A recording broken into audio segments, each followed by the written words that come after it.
Welcome back, everybody. Derek Sue, your East Oakland advocate. Did you see the picture just before this?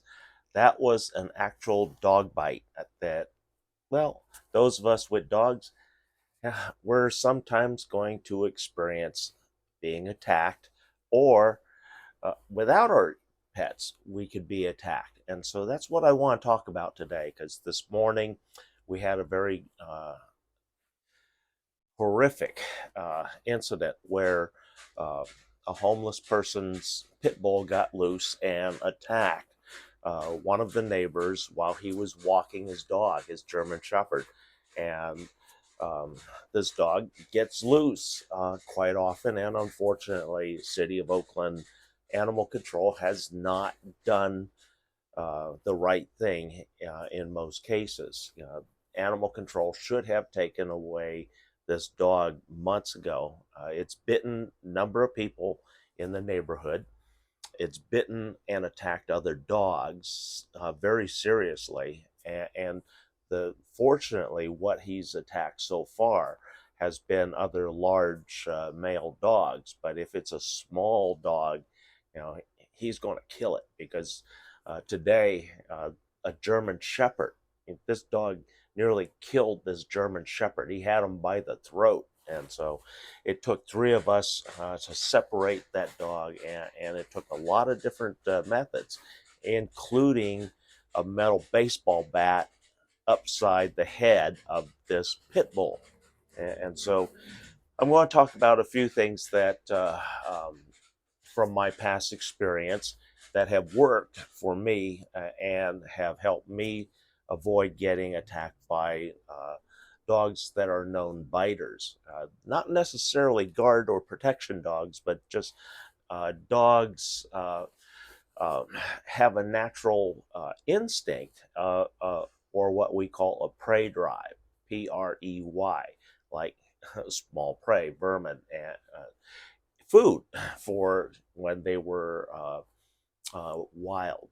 And so, uh, by you or a person running, that triggers the animal's prey drive. And so, that was one of the things growing up, that one of the first things I always learned: don't run.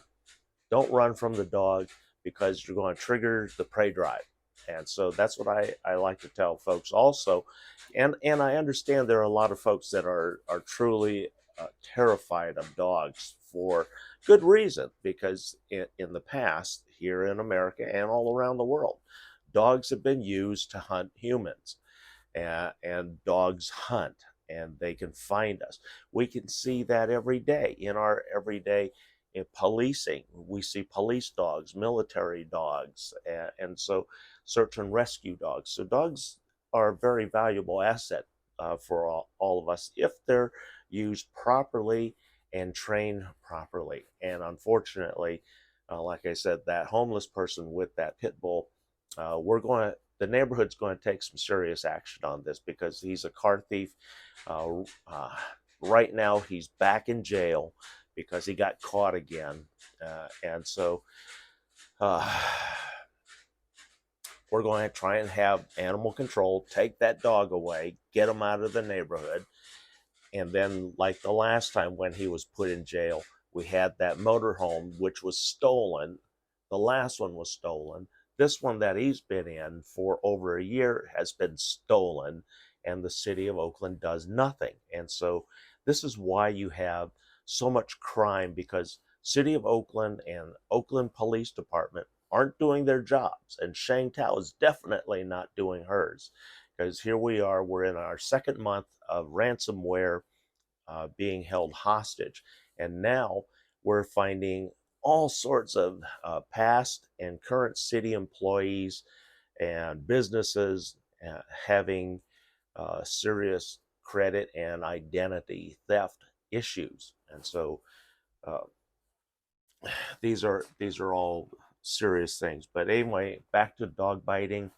Uh, in the past, my experience: number one, don't run from the animal and won't trigger their prey drive. And unless they're a trained attack dog or protection type dog, that dog is less likely to bite you. Uh, Small dogs are the exception. Chihuahuas, and I know for certain Dachshunds because my mother raised the wiener dogs. I grew up with them. I hated them because I was constantly tripping over them because they're long, they're small, they're close to the ground, and when you're young, they get in the way. They're underfoot, and so.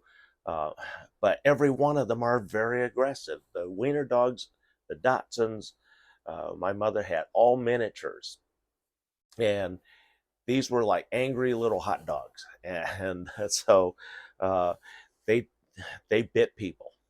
They went after people. They bit people. They weren't messing around. So those are some of the dogs. I'll be right back. So when I was given for a birthday present the Belgian Shepherd, that was Queenie, a big dog. She was a puppy when I was gifted her for my birthday present.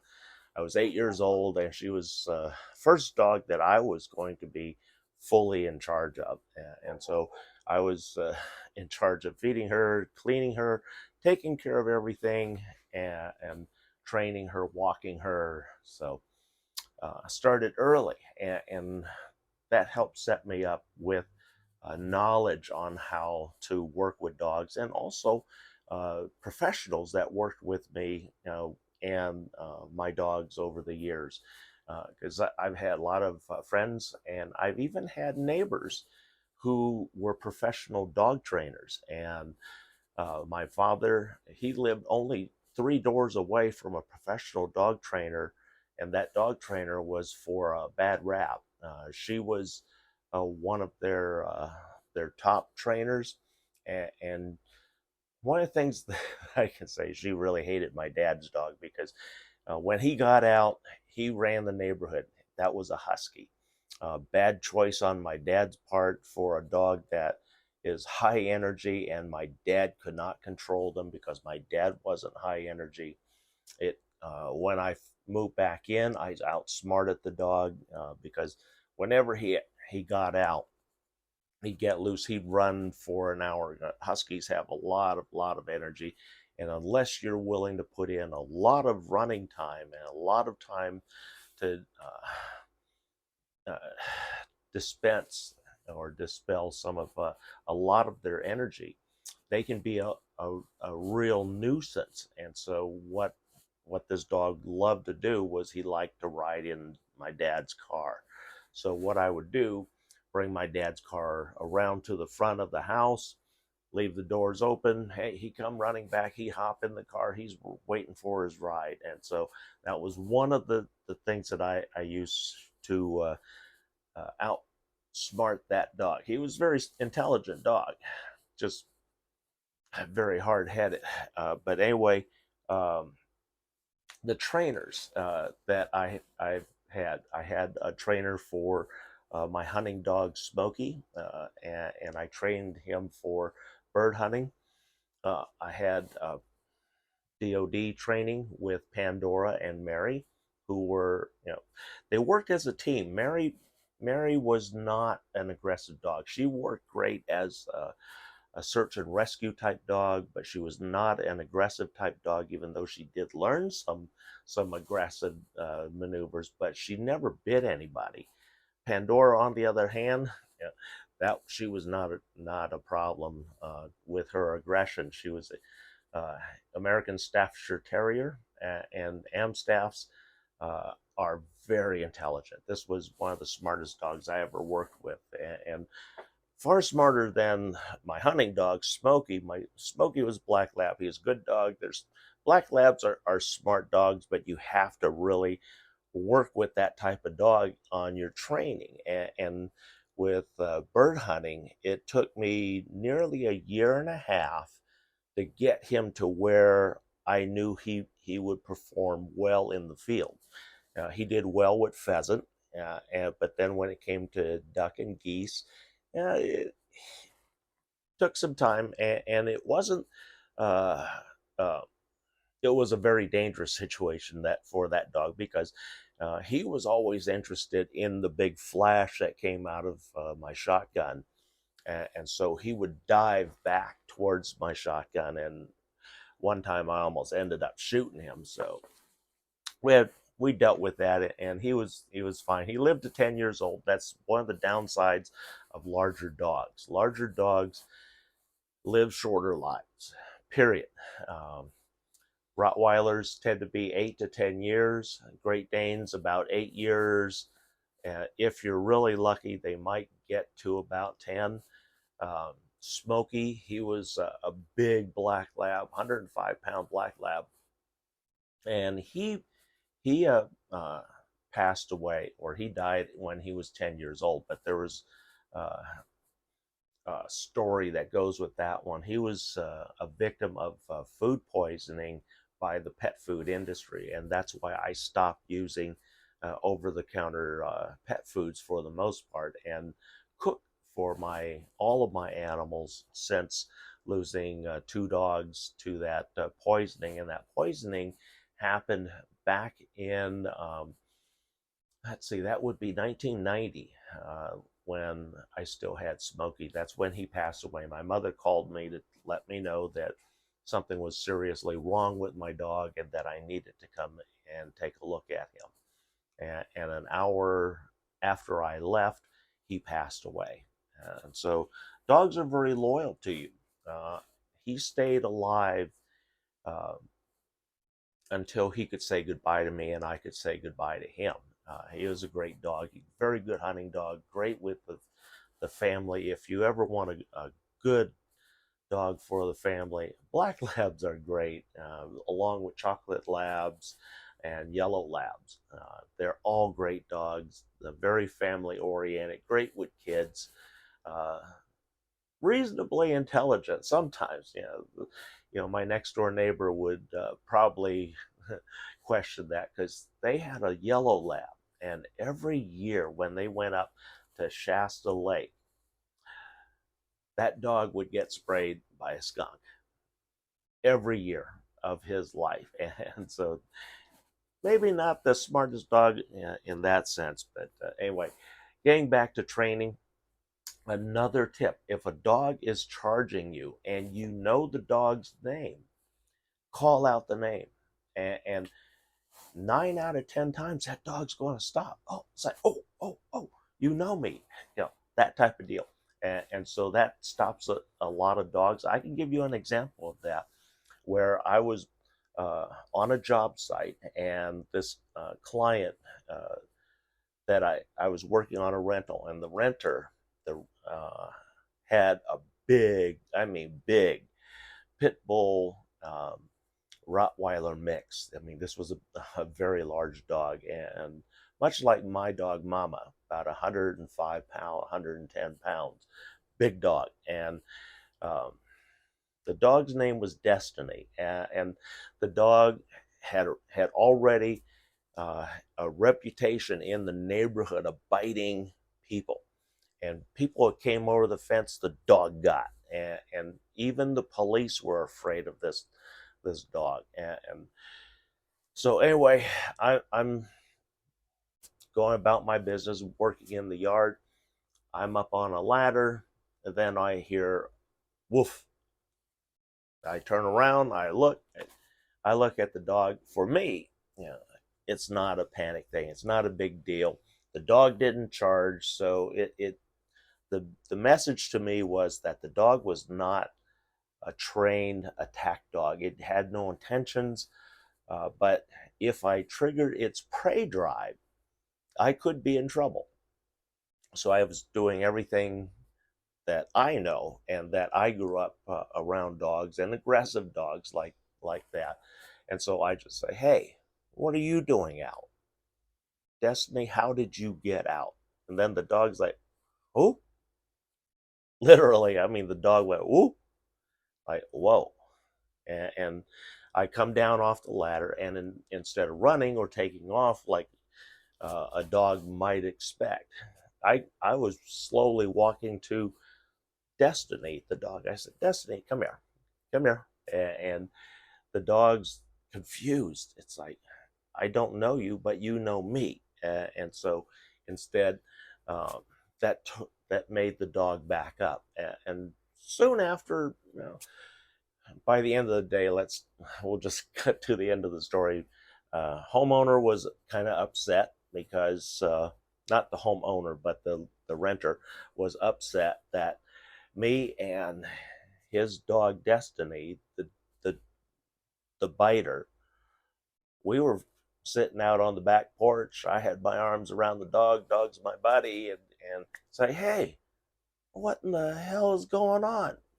What'd you do to my dog?" And dog's looking at him, and it's like, "Hey," I said, "Well, and your household aren't paying any attention to the dog. So, tip number 3: if the dog is lonely, and you come across in a friendly manner, you get past the initial greeting without any bites or tears or anything happening major. Uh, Dog can become your friend. In fact, for the rest of the job, which was another 2 weeks at that location, I told uh, the renter of the home, don't bother locking her up. Just leave her in the yard. She's fine. She's not going to bother me. And in fact, every morning that I was there at the job site, that dog greeted me very happily, because that dog knew that, number one, she was going to get a treat from me, and number two, she had somebody in the yard to give her some company. The dog was lonely. I mean, literally, the dog was lonely. These A lot of people buy a dog and throw the dog out in the yard, say, "Well, there's my guard dog," and treat it like a toy. Well, I'll go give it some attention because I feel like it. I need some entertaining, and so a lot of people treat dogs like that, unfortunately, and that was one of those situations. So I was able to take advantage and not be harmed, but became very good friends with the dog. Yeah, but the main thing is, number one, don't run. Two, remain calm. Always try and remain calm. Don't panic, because literally animals can smell and sense the fear. If you give off fear, that that dog, that aggressive dog, will smell it and will act appropriately. So, uh, call the dog by name and approach slowly. Approach friendly. Don't don't have a hand. Don't show this part of the hand. Always show the back part of the hand, because uh, it's harder for the dog to grab you here than it is biting your fingers or getting hold of your entire hand. And so that's why I say only offer this portion, and always keep it in motion, so that the if when the dog comes close, the nose, you're always keeping it right in front of the nose. It can't get around, can't get under, can't go over the top. And so that way, the likelihood of you actually being bitten on the hand is greatly reduced by doing this. Having the top part of your hand and always keeping it in motion, parallel in front of the nose and mouth of that animal. And then once they smell you, they're usually pretty good. They back off, and things are good.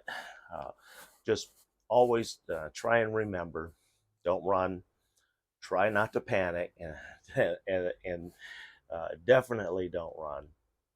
If a dog does bite you or does come to you, and you can't get away, there are things that you can do. Even if you don't know the animal's name, that's not a problem. What I've done in the past is kick the dog right underneath the jaw, and that's the most effective place to kick the dog, right underneath the jaw of his mouth, and it just clamps his mouth up, and what it does, it shocks that dog, and they'll sneeze, and they'll look at you, but they're going to be much more wary, and they won't come moving in like they did before. And so, That's one of the techniques that I've used as I walk my dogs, and a lot of you know that I walk my dogs no lead, and my dogs take a position where I'm in front of them if they're being attacked, and so I intercept that animal because I have the OC spray. I always keep a canister of OC spray on me, just like that. Keep it in my hip pocket, and it can be deployed very quickly. And um, OC spray is works effectively on not only humans but dogs also, and especially when you get them in the nose and eyes and the mouth. And it's much easier on a dog to get that. The nose is much more sensitive to the pepper spray, so pepper spray is not very expensive. I got this online, and it was only $13, and so it's good for two good shots essentially, uh, and at a distance of 10 feet. So it's effective for 10 feet. It's a fine stream. It's not the gel, it's the actual liquid, and it's orange, and so it also coats the person's face in a color, so police can see them, or find them, while they're in distress. Uh, and it's much cheaper, and it's non-lethal. It causes discomfort. It wears off in about 20-30 minutes. I've sprayed many dogs with this, and it's very effective. And that's why my dogs stay back, and because they know I'm going to protect them, and they don't have to take a protective stance when when my dogs walk with me, and they know that.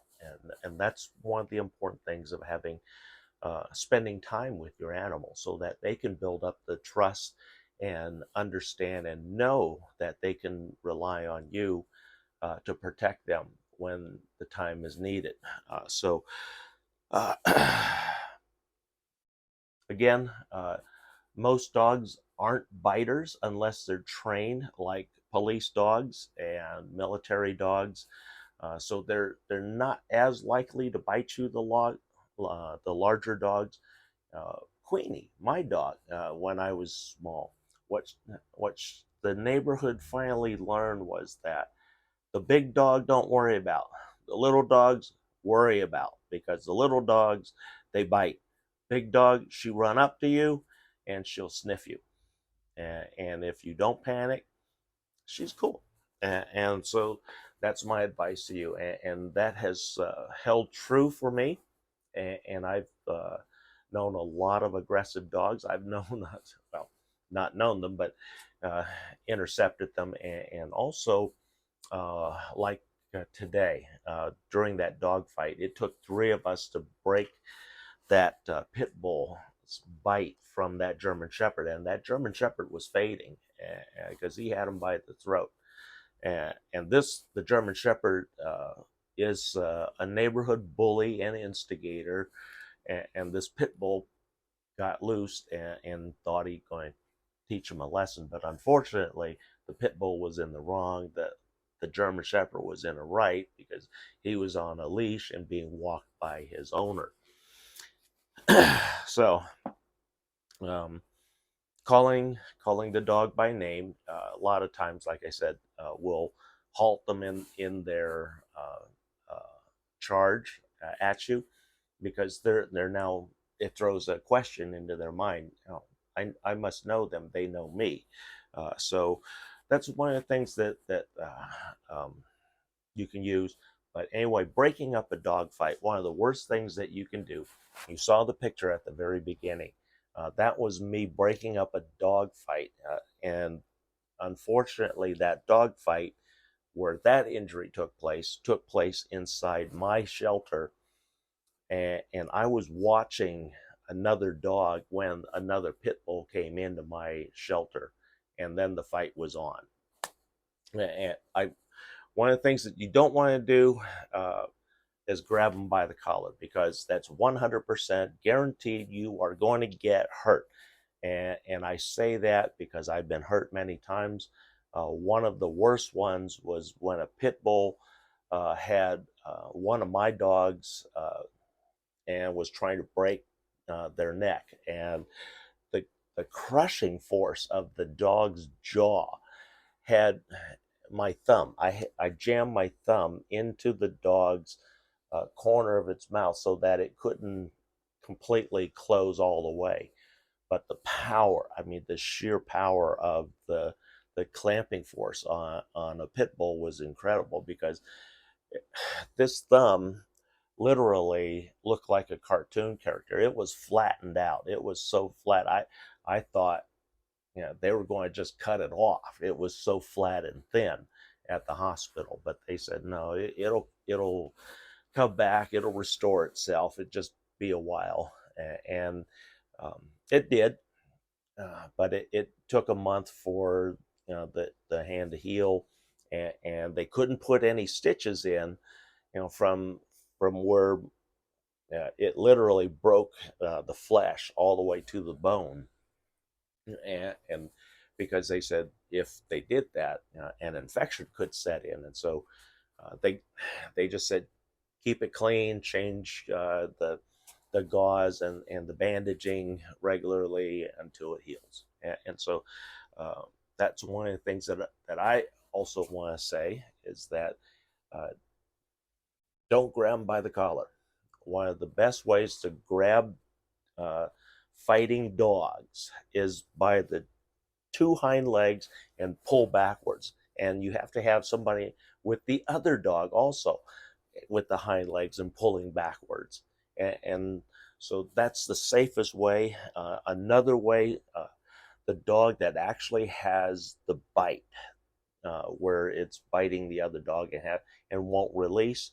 Uh, One of the techniques that the fighting ring dog people use is grab the tail, pull really hard, and stick your finger right in his butthole.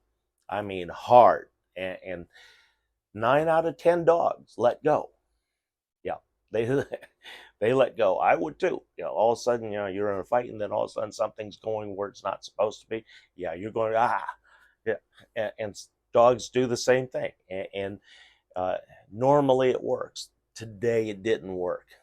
He's that 1 out of 10 that it didn't work because he was so focused on his bite and retaining his bite, that it actually took an aluminum baseball bat and hitting the dog on the head and um, the back to break the hold. And the dog finally let go after it screamed out a few times, but it was pretty brutal, the fight. And so again, like I said, grab the legs of the dog, the offending dog that has hold of the victim dog.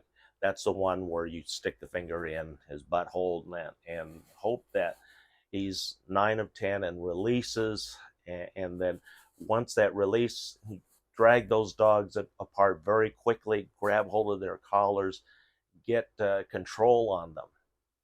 Because if one of those gets loose, it's going to start right back up. But another good uh, tool to break up a dog fight, a garden hose, high pressure garden hose, if you have one close by.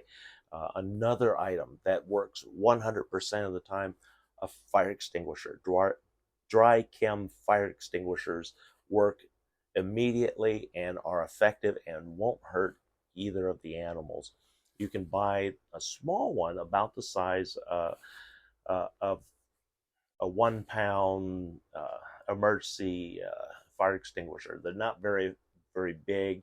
They're not really good for much. But in the case of breaking up a dog fight or having this on your person, it's not so clumsy. And this fire extinguisher is ready to go. It has a lot of pressure in it. So one of the things that you want to do when you spray that, you want to spray it towards the eyes, the nose, and the mouth. So those are the places, the targets that you want to hit on the dog. Not so much the ears, but the eyes, the nose, because the dust, the nuisance dust that is in a dry chem, that's what is going to make breathing, its respiratory, very difficult. Plus, being shot in the eyes with 195 psi of nitrogen, it's going to blind you temporarily, and it's also an effective tool on people because I I've used fire extinguishers on a lot of people over the years. It was one of my go-to non-lethal tools when I was back in high school when I was driving, because I always kept the fire extinguisher in my hot rod, and so that it sometimes becomes a weapon in a fight, and it's an effective weapon for breaking up fights, and for sure. Um, Also, let's see. Yeah. Okay. And so one of the things that differentiates a yard dog and a trained protection guard dog is that a protection and guard dog has a trigger word, trigger phrase. All of my dogs that were trained for guard and protection duty, I had a trigger phrase. Just like Mama, she has a trigger phrase that I use, and so if I get into a situation, she's already on alert, and when that trigger phrase comes across, if she hears that, it's not good for the person that she's going after, because she's been trained. And at one point, Mama, she did have a vicious dog tag on her because she wasn't well controlled by the previous owner. And so I worked very diligently on that, and that's why I'm able to walk Mama with without a lead, and she follows very close by, and she stays near me and close by me. Plus, her breed is a Velcro breed, meaning that they're very attached to you. These are very attached dogs. So one of the other things that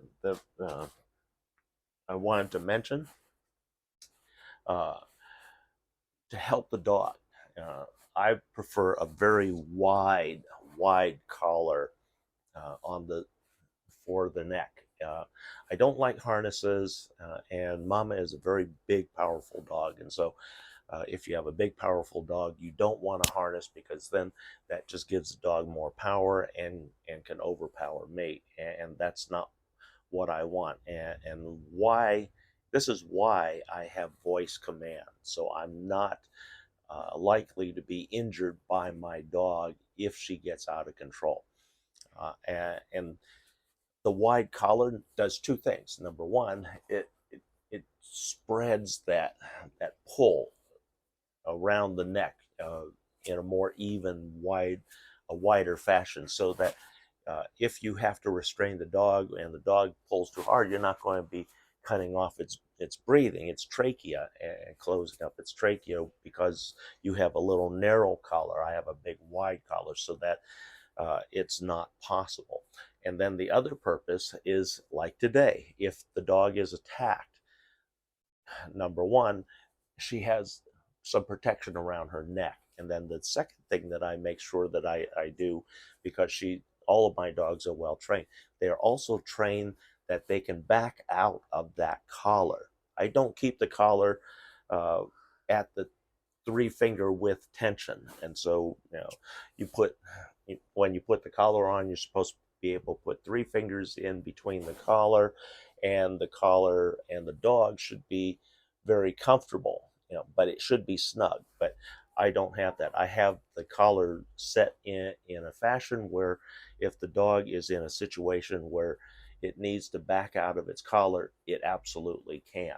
And there's many times that Pandora, my Staffordshire, took advantage of that, because she was either attacked by another dog, or somebody trying to steal her, somebody trying to steal her would grab her by her collar. And so that allowed her to back out of the collar and then attack that person who was trying to harm her and steal her.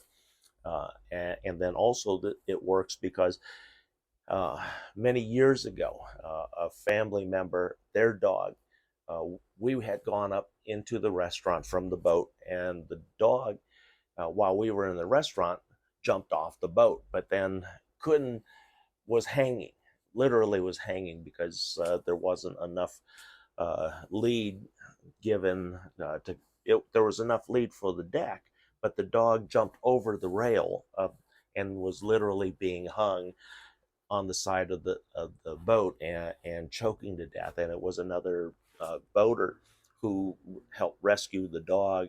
And it's that kind of experience that can be devastating. While you're enjoying your meal, you come back and your dog is literally hung dead on the side of your boat because it couldn't escape its collar. And uh, people that drive with their dogs in the back of their trucks, which I absolutely abhor. I hate that. And even my stepson was guilty of that, and I reamed his butt on that. And I took Mary away from him because she did jump out of his truck and she was injured. She wasn't seriously injured, fortunately, but I had warned him that dogs do that, and yeah, she did, and that's how I ended up with Mary also, because he figured out he couldn't take care of the dog. I was much better at training and predicting how the dog works and operates. So anyway, those are some of my tips that hopefully will help you from becoming injured uh, in the event of a dog fight in your neighborhood. Uh, if you're attacked, your dogs, get between you and your dogs. Have your dogs behind you. Or if you have small dogs, try and get them up into your arms. Keep your back to the attacking dog if you're trying to protect your smaller dogs. If the if the dog is coming in, uh, try your best to give the hardest kick that you possibly can, and it needs to be right at under the chin, uh, through the neck of the dog, and it needs to be a good solid kick. If not, if the dog is already leaping, one of the techniques I use, which is a Muay Thai kick, and that's simply raising your leg, your right or left leg, your thigh, and using the knee as the blunt force multiplier on the animal. And you want to time that with the dog's chest or its head. And that'll knock the dog off balance. And then as the dog is coming in, you swipe with the left or the right, whichever side that you're going to be kicking with.